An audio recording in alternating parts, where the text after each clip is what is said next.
Okay, Survivor fans, we've just watched episode 2 of Edge of Extinction, and we have some mixed feelings on it. There's some things we really liked, and there's some things we didn't like. I'm Marcus James Dixon. I'm here with Susan Wazena. So, Susan, the episode started with Reem on Extinction Island, so we should start with Reem too. What are your thoughts on that?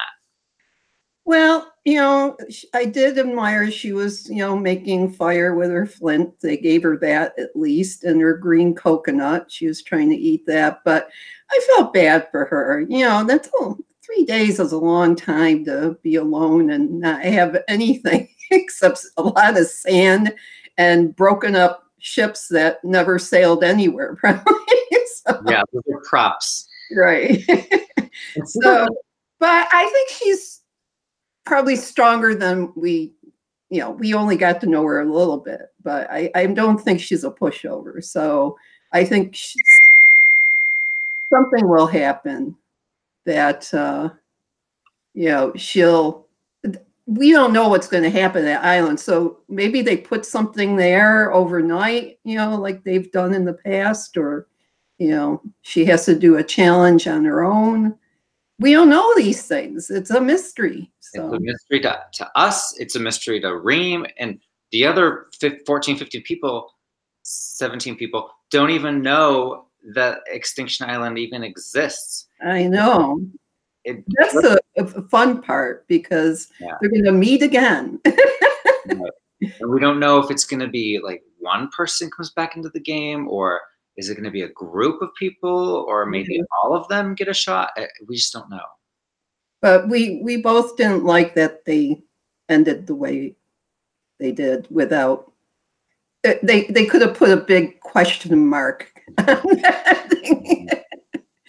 That wasn't too much. But after Keith was voted out, he sees the signs. Do I go this way and leave the game, or do I go this way and go to the edge of extinction? And he's asking, God for help. He's asking the gods of the island and the sand creatures, and he's asking the trees. He's asking everyone what to do. It's like, just go to the island. You came here to play Survivor. Are you really going to leave this game? Right. Keith, I'm looking at you, Keith. Well, we had our moments that we thought about as far as things, and he was part of that. So when I thought he probably shouldn't have been so eager to make up for his lack of swimming skills by trying to throw those rings, which really didn't work out well for him. But now he gets to hang out with Reem, maybe. That's a reward in itself, probably. Right.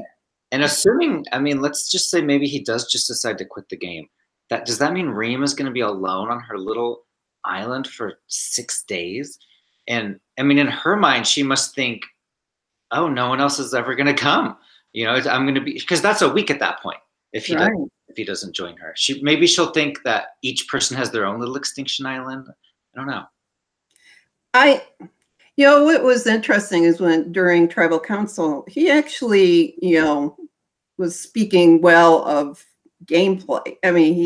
He basically, was saying someone's going to get blindsided, and he gave his reasons rather logically. So it's not like he doesn't know what's going on, but, I think he was hoping it would be someone else who was voted off and blindsided. Do you think he was the right one to eliminate? The other choice was Kelly Wentworth. And I just think it's too early to get rid of her. I know she's good at challenges. She's very persistent, but there will come a point. This probably wasn't the right time, but there will come a time where she's going to be pretty expendable because of her strengths. So, and she doesn't seem all that friendly, as opposed to Aubrey, who was friendly and too obvious in her trying to curry favor with every single person with the same speech, whatever, But she did make up for it. She had a great line when she says, "I hate Kumbaya, Survivor." That was one of my favorite moments. It's almost like she came to the island, and this is her 3rd time, right? Yeah. She came here deciding, okay, this time I'm going to give this one speech to every person, and that's totally going to work. That's going to make each of them like me.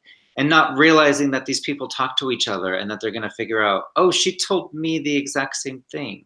Right. Yeah. Well, one thing I don't like at this part, when one tribe is the weaker one, we don't get to see the other one as much. You know, so we kind of forget who all those characters are at some point until finally they're, you know, having to discuss things a little more seriously.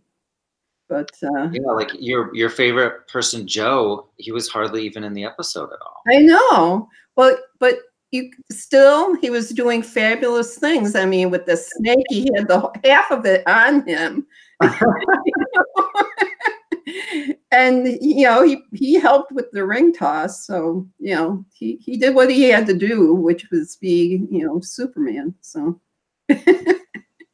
what else happened in this episode? It was kind of it was good. It wasn't as exciting as last week's premiere. Yeah. Loved every second of the season premiere, which I usually don't, which that's funny. I usually find the premieres, you know, boring and yeah. No, that was a premiere, but this is, you know, it's way too much at this early point, and this always happens, is they're all overthinking everything and changing their minds, and everybody has to talk to everyone else and all that. So yeah. So go ahead. No, you go. If this tribe loses again, I mean, they've already lost Reem and Keith. Do you think Kelly would be the next one out? Because no, I think maybe Wendy. Yeah, but Wendy would be fun to be on Edge of Extinction. I think she's got something going. She's kind of fearless in a way because she has these issues that we saw in the first episode with her Tourette's and all that. So she, you know, she seems to be really someone who could survive because she just has energy, and she was, you know, she was making sense to the guys, you know, but as Julie said, who are the hunter-gatherers? I don't know, the men or the women?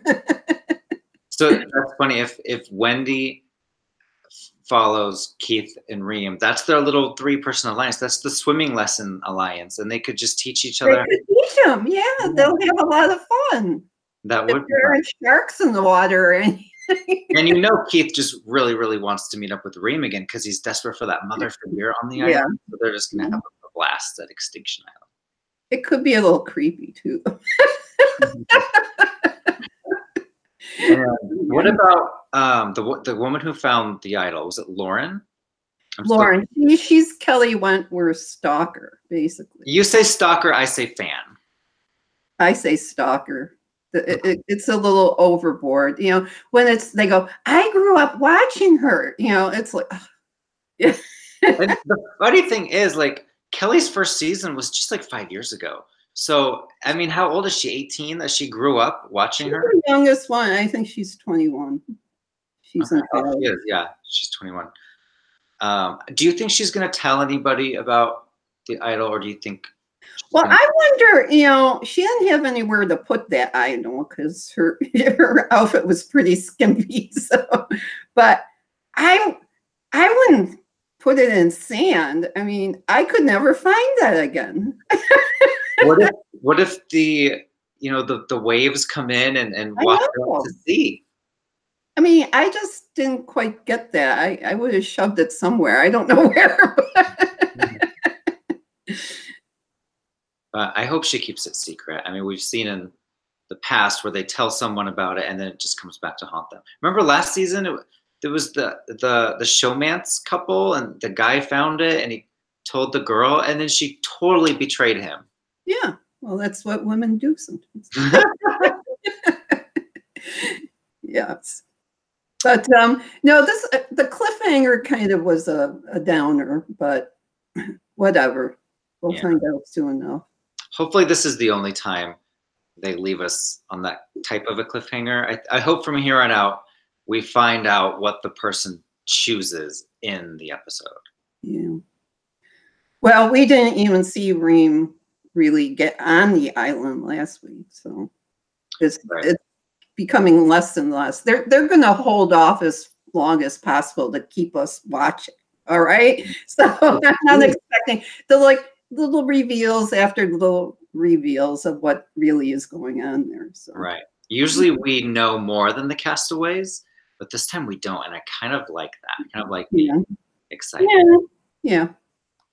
But that the fact that it's Keith makes it exciting. I want him to go. He better go. I'll be very disappointed in him. So I'll be disappointed if anybody chooses to leave the game. I mean, you come this whole way and you have another shot. Well, he didn't really exert himself yet. It's not like he's all pooped out and kind of crushed because no one likes him or whatever. I mean, he's got a second chance. Who wouldn't want to do that? So. All right. Well, thank you for watching, everyone, and we'll be back here next week for episode 3.